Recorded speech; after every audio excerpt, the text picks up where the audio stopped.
Hello good morning. ഇന്ന് ഞാൻ discuss ചെയ്യാൻ പോകുന്ന അനാലിസിസ് ആൻഡ് ഇൻ്റർപ്രിട്ടേഷൻ ഓഫ് ഡാറ്റയിലെ statistical tools for analysis and texting of significance. The statistical inference can be classified into two: texting of hypothesis and estimation of population parameters. Parametric text. Conventional statistical procedures are also called parametric text. In parametric test, a sample statistic is obtained to estimate the population parameters. The estimation process involves a sampling distribution, and a population. Various tests of significance such as T, F, and Z tests are parametric tests. These tests were based on assumption. Parametric text എന്ന് പറഞ്ഞാൽ conventional statistical പ്രൊസീജിയറിനെ parametric text എന്ന് പറയുന്നുണ്ട്. ഒരു parametric ടെക്സ്റ്റിൽ population parameters estimate ചെയ്യാൻ sample statistic obtain ചെയ്യും. Estimation process involve ചെയ്യുന്നത് സാമ്പിളിലും sampling ഡിസ്ട്രിബ്യൂഷനിലും പോപ്പുലേഷനിലുമാണ്. T ടെസ്റ്റും എഫ് ടെസ്റ്റും സെഡ് ടെസ്റ്റും ഒക്കെ ഒരു പാരാമെട്രിക് ടെസ്റ്റാണ്. ഇത് ഒരു അസംഷനെ ബേസ് ചെയ്തിട്ടുള്ളതാണ്. Texting of hypothesis. Hypothesis is an assumption about population parameters or from of population. This assumption may or may not be true. Population പാരാമീറ്റേഴ്സിനെ കുറിച്ചോ പോപ്പുലേഷനിൽ നിന്നുള്ള അസംഷനെ ആണ് ഹൈപ്പോത്തസിസ് എന്ന് പറയുന്നത്. അത് ചിലപ്പം ശരിയാവാം, ചിലപ്പം തെറ്റാവാം. Features of hypothesis. First, it should be clear and precise. അത് ക്ലിയർ ആയിരിക്കും, പ്രിസൈസും ആയിരിക്കും. It should be capable of being texted. അത് ടെക്സ്റ്റ് ചെയ്യാൻ കഴിവുള്ളതായിരിക്കും. It should be stated in simple ടേംസിലായിരിക്കും അത് പറഞ്ഞിട്ടുള്ളത്. It should be stated the relationship between വാരിയബിൾസുമായിട്ടുള്ള റിലേഷൻഷിപ്പിനെ അത് വ്യക്തമാക്കുന്നുണ്ട്. It must be specific. അത് സ്പെസിഫിക് ആയിരിക്കും. Steps in texting of hypothesis. Hypothesis text ചെയ്യാനുള്ള സ്റ്റെപ്സ് 7 സ്റ്റെപ്സ് ആണുള്ളത്. First, state the problem. Second, setup a hypothesis. Third, decide the text statistic. Fourth, select a level of significance. Fifth, calculate the value of the text statistic. Sixth, obtain the table value. Seventh, make a decision to accept or reject hypothesis. First, statements of the problem. The problem should be stated in the clear terms. It is a first step in testing a hypothesis. The problem may whether the hypothesis is to be accepted or rejected. Problem clear ആയിട്ട് പറഞ്ഞിരിക്കണം. Hypothesis test ചെയ്യാനുള്ള first steps ആണിത്. Hypothesis accept ചെയ്യുക അല്ലെങ്കിൽ reject ചെയ്യുക എന്നതായിരിക്കും problem. Setup a hypothesis. Next step is setup a hypothesis. There are 2 types of hypothesis, that is null hypothesis and alternative hypothesis. അടുത്ത step എന്ന് പറയുന്നത് ഹൈപ്പോത്തസിസിനെ സെറ്റ് ചെയ്യുക എന്നുള്ളതാണ്. 2 തരത്തിലുള്ള ഹൈപ്പോത്തസിസ് ആണുള്ളത്, നൾ ഹൈപ്പോത്തസിസും ഓൾട്ടർനേറ്റീവ് ഹൈപ്പോത്തസിസും. നൾ ഹൈപ്പോത്തസിസ് എന്ന് പറഞ്ഞാൽ it is usually stated for the purpose of possible acceptance denoted by H0. അക്സെപ്റ്റൻസിന് പോസിബിൾ ആയിട്ടുള്ള ആൾട്ടർനേറ്റീവ്സിനെയാണ് നൾ ഹൈപ്പോത്തസിസ് എന്ന് പറയുന്നത്. അത് ഡിനോട്ട് ചെയ്യുന്നത് H0യിലാണ്. Alternative hypothesis. Any hypothesis other than null hypothesis is called alternative hypothesis, denoted by H1. Null hypothesis അല്ലാത്ത എല്ലാ ഹൈപ്പോത്തസിസും ഓൾട്ടർനേറ്റീവ് ഹൈപ്പോത്തസിസ് ആണ്. ഡിനോട്ട് ചെയ്യുന്നത് H1ലായിരിക്കും. Selection of the text statistics. Acceptance or rejection of null hypothesis is done on the basis of statistic computed from the sample. സാമ്പിളിൽ നിന്ന് compute ചെയ്തിട്ടുള്ള സ്റ്റാറ്റിസ്റ്റിക്കിനെ ബേസ് ചെയ്തിട്ടാണ് നൾ ഹൈപ്പോത്തസിസ് ആക്സെപ്റ്റ് ചെയ്യുകയോ റിജക്റ്റ് ചെയ്യുകയോ ചെയ്യുന്നത്. Such a statistic is called text statistic based on an appropriate probability distribution. അത്തരമൊരു സ്റ്റാറ്റിസ്റ്റിക്സിനെ അപ്രോപ്രിയേറ്റ് പ്രോബബിലിറ്റി ഡിസ്ട്രിബ്യൂഷൻ ബേസ് ചെയ്തിട്ടുള്ള ടെക്സ്റ്റ് സ്റ്റാറ്റിസ്റ്റിക്സ് എന്ന് വിളിക്കുന്നു. Some common probability distribution which are used for texting are Z test, T test, F test or chi-square. ടെക്സ്റ്റിങ്ങിന് use ചെയ്യുന്ന some common probability ഡിസ്ട്രിബ്യൂഷനാണ് T ടെസ്റ്റും F ടെസ്റ്റും Z ടെസ്റ്റും chi-squareഉം. Fourth, select a level of significance. ഇതിൽ a type of error. There are two possible error which may occur in texting of hypothesis. Hypothesis test ചെയ്യുമ്പോൾ രണ്ട് possible ആയിട്ടുള്ള എറേഴ്സാണ് ഉണ്ടായിരിക്കുക, ടൈപ്പ് 1 എററും ടൈപ്പ് 2 എററും. When a statistical hypothesis is tested, there is a possible for obtaining four possible types of result. They are: ഒരു statistical hypothesis test ചെയ്യുമ്പോൾ possible ആയിട്ടുള്ള 4 ടൈപ്സ് റിസൾട്ട്സ് ആണ് ഉണ്ടായിരിക്കുക. First, the hypothesis is true but our test rejected it. Hypothesis true ആണ്, നമ്മുടെ test reject ചെയ്യും. അത്തരത്തിലുള്ള ഇതിനെയാണ് ടൈപ്പ് 1 എറർ എന്ന് പറയുന്നത്. Second, hypothesis is false but our test accepted it. Hypothesis false ആയിരിക്കും, നമ്മുടെ ടെക്സ്റ്റ് ആക്സെപ്റ്റ് ചെയ്യും. അതിനെ ടൈപ്പ് 2 എറർ എന്നാണ് പറയുന്നത്. Third, hypothesis is true and our test accepted it. Hypothesis true ആണ്, അതുകൊണ്ട് തന്നെ നമ്മുടെ ടെക്സ്റ്റ് ആക്സെപ്റ്റ് ചെയ്യും.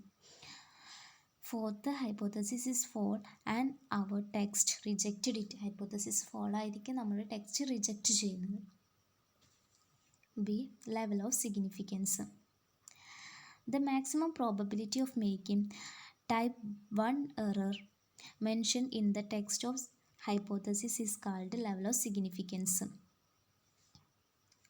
ഹൈപ്പോത്തസിസ് ടെസ്റ്റ് ചെയ്യുന്നതിൽ മെൻഷൻ ചെയ്യുന്ന ടൈപ്പ് 1 എറർ ഉണ്ടാകുന്നതിനുള്ള മാക്സിമം പ്രോബബിലിറ്റിയാണ് level of significance.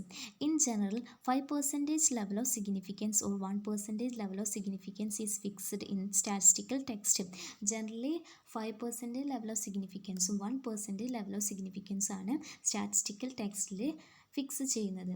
That is delta equal to 0.05 or equal to 0.01. C. Critical region or rejection region. The critical or rejection region is one which corresponds to a predetermined level of significance. മുൻകൂട്ടി നിശ്ചയിച്ചിരിക്കുന്ന level of സിഗ്നിഫിക്കൻസുമായിട്ട് correspond ചെയ്തിട്ടുള്ളതാണ് critical or rejection region. D. Computation of standard error. After determining the level of significance, the next step is determination of standard error. Level of significance determine ചെയ്ത ശേഷം അടുത്ത step എന്ന് പറയുന്നത് standard error determine ചെയ്യുക എന്നതാണ്. The standard deviation of sampling distribution of the statistic is known as its standard error. സ്റ്റാറ്റിസ്റ്റിക്കിൻ്റെ sample ഡിസ്ട്രിബ്യൂഷൻ്റെ standard ഡീവിയേഷനെയാണ് സ്റ്റാൻഡേർഡ് എറർ എന്ന് പറയുന്നത്. Standard error of sample means that is SE equal to sigma divided by √n. Fifth, calculation of the significant ratio. The significant ratio is determined on the basis of text statistic applied. Text statistic apply ചെയ്യുന്നതിന് base ചെയ്തിട്ടാണ് significant ratio determine ചെയ്യുന്നത്. Sixth, derive the inference, make a decision. അതിൽ രണ്ടെണ്ണം critical. It is a value of the text statistic which separate the critical region or acceptance region. Text സ്റ്റാറ്റിസ്റ്റിക്സിൻ്റെ value ആണ് critical റീജിയനെയും acceptance റീജിയനെയും separate ചെയ്യുന്നത്. Z test.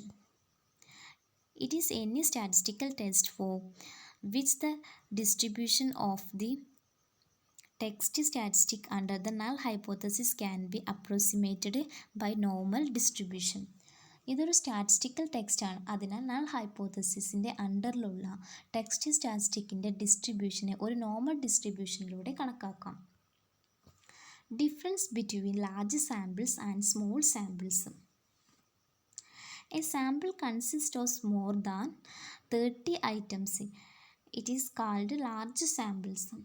ഒരു sample 30 ഐറ്റംസിൽ കൂടുതലാണെങ്കിൽ അതിനെ ലാർജ് സാമ്പിൾസ് എന്നാണ് പറയുന്നത്. A sample consisting items up to 30 is deemed to be a small samples. ഒരു സാമ്പിൾ 30 വരെയുള്ള ഐറ്റംസ് ആണെങ്കിൽ അതിന് സ്മോൾ സാമ്പിൾസ് എന്നാണ് പറയുന്നത്. Test of significance for large sample. The test of significance used in large samples are different from those used in small samples because small samples fail to satisfy the assumption under which large sample analysis is done. Large സാമ്പിളിൽ use ചെയ്ത text of significance small സാമ്പിളിൽ നിന്ന് different ആണ്. Because large സാമ്പിളിൽ analyse ചെയ്ത assumptions satisfy ചെയ്താൽ small samples fail ആവും. Assumptions. The assumptions under which significant tests are applied are given below. Significant text apply ചെയ്യുമ്പോൾ ഉണ്ടാവുന്ന assumptions. First, the random distribution of statistic is approximately normal.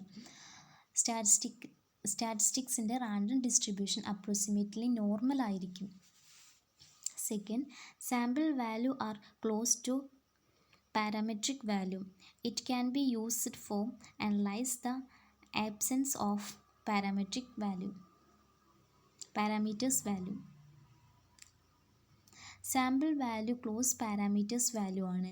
Parameters വാല്യൂവിൻ്റെ അഭാവത്തിൽ analyse ചെയ്യുന്നതിനായി use ചെയ്യാം. Use of standard error. While testing the significance of statistic in case of large sample, the concepts of standard error can be used. Large സാമ്പിളിൻ്റെ കേസിൽ ഒരു സ്റ്റാറ്റിസ്റ്റിക്സിൻ്റെ significant test ചെയ്യുമ്പോൾ standard error എന്ന concept use ചെയ്യാം. Generally the following formula is applied to the value. Generally Z test കാണാനുള്ള formula എന്ന് പറയുന്നത് Z equal to S bar minus mu divided by SE. Testing of significance of difference between sample means and population means. The test procedure to be adopted to the test of significance. Significance test ചെയ്യുമ്പോൾ ഉണ്ടാകുന്ന പ്രൊസീജിയേഴ്സാണ്. First, setup a null hypothesis. അപ്പോൾ ആദ്യത്തെ step എന്ന് പറയുന്നത് null hypothesis set ചെയ്യുകയാണ്. that there is no difference between sample മീൻസും population മീൻസും. അത് സാമ്പിൾ മീൻസും പോപ്പുലേഷൻ മീൻസും ഒരു കൃത്യമായ ഡിഫറൻസ് ഉണ്ടായിരിക്കില്ല. Second, decide the text criteria T or Z. Text criteria ഏതാണെന്ന് ഡിസൈഡ് ചെയ്യും. T ടെസ്റ്റ് ആണോ Z ടെസ്റ്റ് ആണോ ഡിസൈഡ് ചെയ്യും. When sample is large or standard deviation of population is known, apply Z test, otherwise use T test.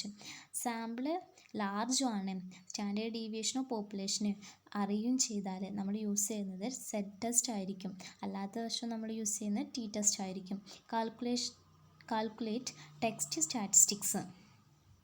Z equal to X bar minus mu divided by SC, where SC equal to sigma divided by root n. Fourth, decide the level of significance at 5% or 1%. അടുത്തതെന്ന് പറയുന്നത് നമ്മുടെ level of significance decide ചെയ്യുക. 5% ആണോ 1% ആണോ decide ചെയ്യാം. Fifth, find out the table value find out ചെയ്യാം. Sixth, make decision whether to accept or reject the null hypothesis. Last സ്റ്റെപ്പിലാണ് നമ്മൾ ഡിസിഷൻ എടുക്കുന്നത്. നമ്മുടെ ഹൈപ്പോത്തസിസ് ആക്സെപ്റ്റ് ചെയ്യണോ റിജക്റ്റ് ചെയ്യണോ എന്നുള്ള ഡിസിഷൻ എടുക്കുന്നത് ലാസ്റ്റ് സ്റ്റെപ്പിലാണ്.